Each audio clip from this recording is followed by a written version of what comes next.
Fala, nação rubro-negra, sou eu, Fabrício Lopes, aqui do nosso canal Resenha Rubro-Negra, começando mais um Café com Resenha, que é aquele vídeo de todas as manhãs que você fica sabendo das primeiras e principais notícias do Mengão queridão. Olha só, já quero começar com uma notícia mega sensacional. Nos classificamos no top 20 de melhores jornalistas esportivos no prêmio IBEST.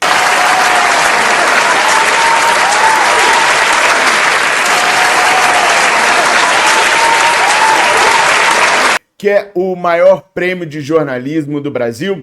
O ano passado nós nos classificamos até o top 10 e agora, já no mês de maio, vocês nos colocaram entre os 20 maiores jornalistas esportivos do país. Agora é esperar a votação do top 10 e eu vou continuar contando com a sua ajuda para a gente seguir nessa caminhada que nos deixa tão orgulhosos, porque nós sempre fazemos um trabalho baseado na verdade, mas com muito amor e muito carinho para você, torcedor e torcedora rubro-negra. Por isso, a gente está lá no top 20, graças a você. E aí eu peço para que você conte para os seus amigos sobre essa novidade e chame eles para se inscreverem aqui no nosso canal também. É importante a gente crescer aqui no YouTube e mais do que isso, é importante você participar ativamente do nosso canal e da vida dos nossos canais. Para isso, basta você curtir, compartilhar e principalmente comentar. Assim você vai estar fazendo parte integral da nossa vida aqui no nosso canal. Valeu? Chama geral para se inscrever aqui e muito obrigado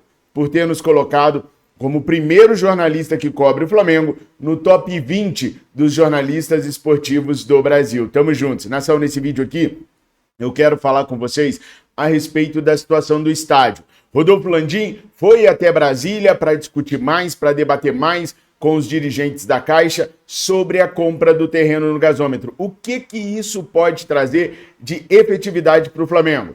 Também quero falar com vocês sobre a tentativa do Cuca e do Atlético Paranaense em levar o Gabriel Barbosa para lá.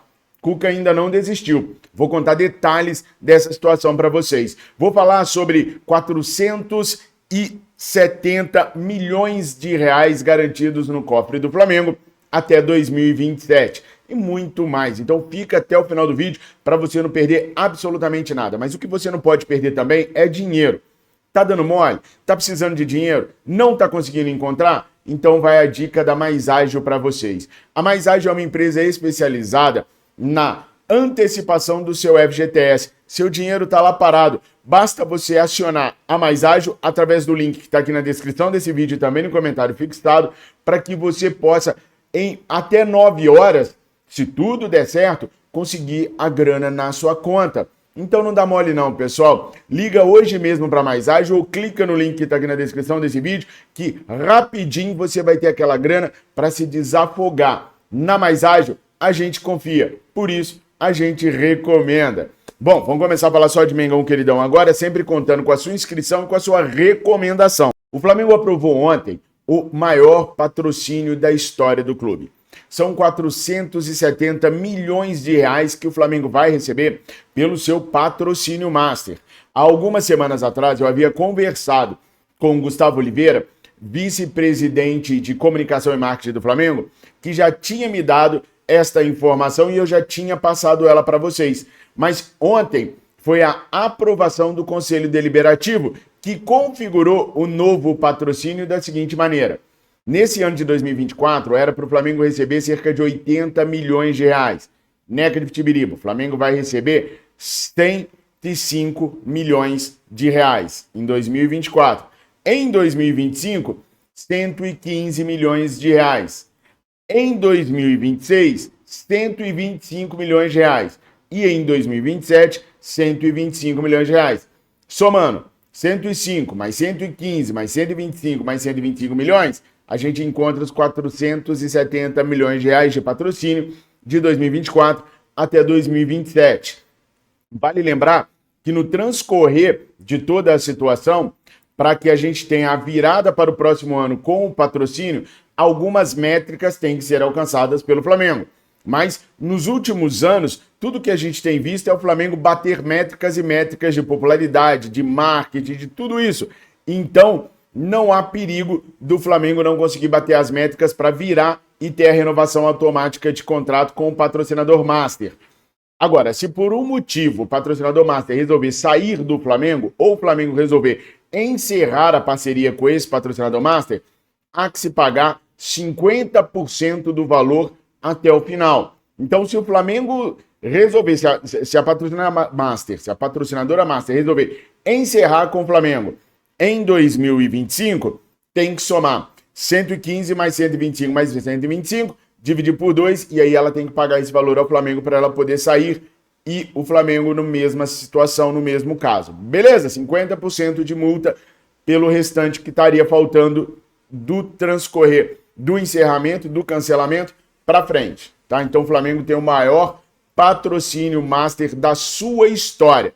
Parabéns, Flamengo, parabéns ao Departamento de Marketing e Comunicação do Flamengo, chefiado pelo Gustavo Oliveira.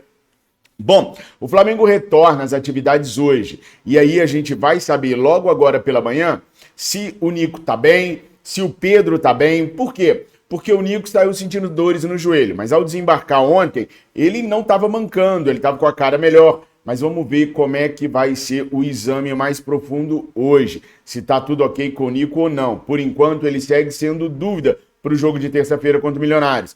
Pedro também vai ser avaliado, porque tem sofrido uma sobrecarga de jogos, de treinamentos, e pode ser que seja passado para ele uma carga de atividades menor até o jogo de terça-feira contra a equipe do Milionários. Então todos esses jogadores vão ser avaliados para ver quem tem condições e quem não tem condições. Eric Pulgar, que era esperado retornar contra o Amazonas, passou mais tempo no Ninho do Urubu e também vai ser reavaliado hoje, para saber se já tem condições de voltar ou se vai ficar mais algum tempo de molho. Então hoje no Jornal VVP a gente já deve ter para vocês algumas informações sobre esses jogadores que hoje são dúvidas para o jogo de terça-feira. Vale lembrar que nós temos nessa brincadeira ainda o Léo Pereira e o Bruno Henrique. O Fabrício Bruno está sendo negociado aí com o West Ham. Falta pouco para o Flamengo concretizar a venda do Fabrício Bruno. 15 milhões de euros, um baita de um valor. Sem o Fabrício Bruno, o Léo Ortiz ganha oportunidade na zaga. Mas vem Léo Ortiz e Davi Luiz ou vem Léo Ortiz e Léo Pereira? Se Deus quiser, hoje no Jornal VVP, eu, Matheus e Miriane já vamos ter essas respostas para vocês. Vou procurar durante toda a manhã saber a situação dos jogadores que estão no DM e que estão com sobrecarga para poder atualizá-los no Jornal VVP. Valeu? Bom, situação do Gabriel Barbosa. O presidente do Corinthians, Augusto Melo, participou de mais um desses milhares de podcasts que existem aí e disse que no momento não se pensa no Gabriel. Que se falou em Gabriel no início do ano, mas que depois não se falou mais nada. A informação que eu tenho não é bem essa, não. A informação que eu tenho é que nos bastidores, o presidente do Corinthians, Augusto Melo, tenta bolar um projeto para poder tirar o Gabriel agora no meio do ano do Flamengo. Ele não está externando isso porque sabe que é um projeto difícil de montar e ele não quer ser motivo de chacota caso o projeto não ande, não vá para frente. Mas que o Corinthians está tentando montar alguma coisa para tirar o Gabriel do Flamengo, tá. E por que tem que montar alguma coisa? Porque o Flamengo não quer e não vai liberá-lo de graça para nenhum clube brasileiro. Para o Gabriel sair do Flamengo para um clube brasileiro, vai ter que rolar compensação financeira, vai ter que rolar uma grana para que ele possa sair do Flamengo. De graça não sai. De graça só sai se for para empréstimo para fora do país. Aí sim o Flamengo está preparado para emprestá-lo para um outro clube, para ele poder jogar o restante desse ano. Mas para dentro do Brasil não sai de graça. Quem teve a certeza disso foi o técnico Cuca, do Atlético Paranaense. Cuca foi o último treinador que comandou o Gabriel antes dele vir para o Flamengo. Foi em 2018 lá no Santos. Então o Cuca tem uma amizade muito grande com o Gabriel. Foi o Cuca que botou o Gabriel para jogar dentro da área. Gabriel até então vinha jogando como um ponta, um meia pela direita. O Cuca trouxe ele mais para dentro da área e aí ele começou a fazer um gol atrás do outro e ter essa relevância que ele teve no Flamengo até outro dia. Então o Cuca conversou com o Gabriel. Qual que era a intenção do Cuca? Deixa eu ver se eu convenço o Gabriel a vir na maciota sem nada. Deixa eu ver se eu converso com o Flamengo, para ver se o Flamengo me libera o Gabriel na maciota sem ter que pagar nada. O que aconteceu? O Gabriel colocou para o Cuca o que precisaria para poder ir para o Atlético Paranaense, que outrora já foi casa do Adriano Imperador. E o Flamengo também colocou para o Cuca aquilo que precisava para liberar o Gabriel para lá. Então, não é verdade que o Flamengo deu uma negativa ao Atlético do Paraná. O que o Flamengo fez foi o seguinte: de graça ele não sai. monta uma proposta e a gente vai estudar. Entenderam? Então não foi uma negativa. O Cuca agora vai montar, vai ver se há possibilidade de montar alguma situação para poder voltar a conversar com o Flamengo. A informação que eu tenho é que é exatamente isso que o Cuca falou. Vou sentar com a minha diretoria, ver se a gente consegue montar alguma coisa para poder apresentar para vocês. Ou seja, o Cuca ainda não desistiu do Flamengo. Se ele conseguir montar alguma coisa que interesse ao Flamengo, até porque o relacionamento Flamengo-Atlético do Paraná é muito boa, o Flamengo pode acabar liberando o Gabriel para o Atlético do Paraná. É claro que o sonho do Gabriel não é sair do Flamengo e ir para o Atlético Paranaense. Isso já foi anteriormente debatido por nós aqui no canal, que o sonho dele é sair para uma outra grande torcida, que é a torcida do Corinthians. Ele é corintiano. Então, ele gostaria de sair do Flamengo para ir para o Corinthians. Mas se o Corinthians não andar, não se resolver e a proposta for a do Atlético do Paraná e ele for comunicado pela diretoria do Flamengo que ele não vai ser aproveitado mais no Flamengo, ele pode sair. Ele pode acabar aceitando ir para o Atlético do Paraná. Sem ter opções, ele pode acabar indo para lá. E uma das coisas que vai medir muito, que vai influenciar muito nessa situação do Gabriel, é o comportamento da torcida. Se ele se sentir abraçado pela torcida, percebendo que ele pode vir a ter uma reviravolta, com até mesmo assinatura contratual para renovação do seu contrato, ele fica e não vai aceitar a proposta de ninguém. Se a torcida hostilizar, não ficar ao seu lado, não ficar a favor dele, aí pode ser que ele espere o Corinthians até o último minuto, não tendo o Corinthians, ele acabe indo para o Atlético do Paraná ou para algum outro clube. O Renato Gaúcho também está nessa pegada aí, tentando convencê-lo a ir para lá, até usando a passagem do Luizito Soares pelo Grêmio como exemplo para o Gabriel Barbosa. Tem o Cruzeiro, que está endinheirado para danar, que vai tentar também. Então, assim, tem uma série de opções para o Gabriel. A janela nem está aberta ainda, nós estamos começando ainda a era das tratativas. O fato é que o Cuca ainda não desistiu, o Corinthians tenta montar um projeto em sigilo nos bastidores, não tão sigiloso assim, né, nação? Mas tenta montar, e o Renato Gaúcho está buzuzu todo santo dia na cabeça do Gabriel Barbosa. Se você fosse o Gabigol, o que você faria?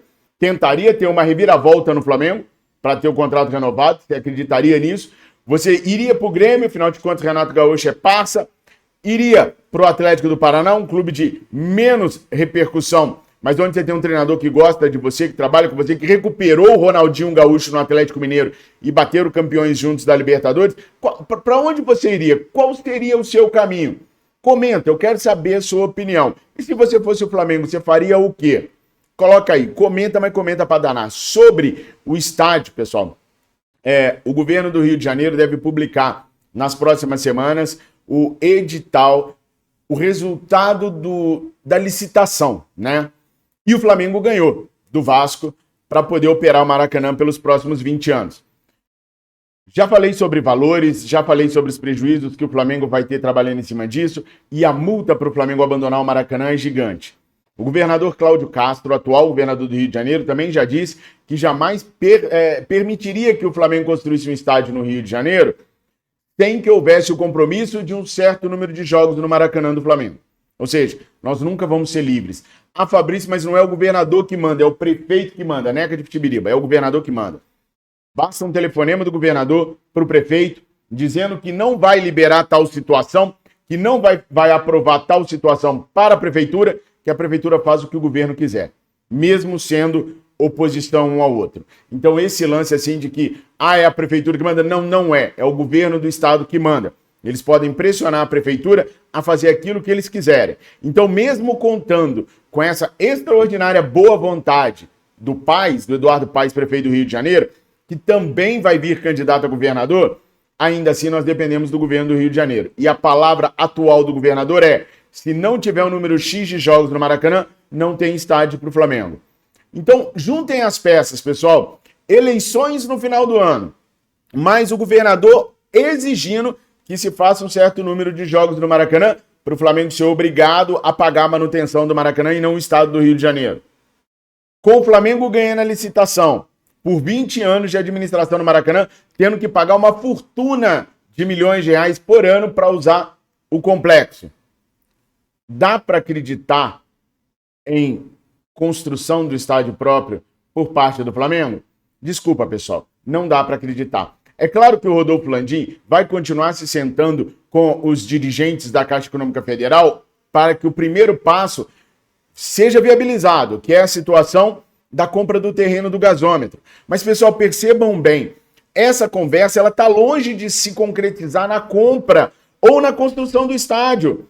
Ao processo de saber quanto se vai gastar para desintoxicar o terreno, o Flamengo sequer tem o dinheiro para comprar o terreno. Ah, Fabrício, parceria daqui... Não tem parceria. Landim já falou que não vai rolar parceria. Ou vai ser com a grana própria do Flamengo, endividando o clube, como o próprio Rodolfo Landim já disse, ou vai ser através da transformação do Flamengo numa SAF. Não tem outro jeito de comprar esse terreno e viabilizar a construção do estádio. Então, o Landim pode sentar quantas vezes ele quiser com os caras da Caixa. Na hora que eles conseguirem acertar o valor, que até hoje não foi acertado, houve mais uma conversa? Houve mais uma reunião? Houve. Qual é o resultado dessa reunião? Nada de concreto, pessoal. Ah, andou mais alguns passos. Por quê?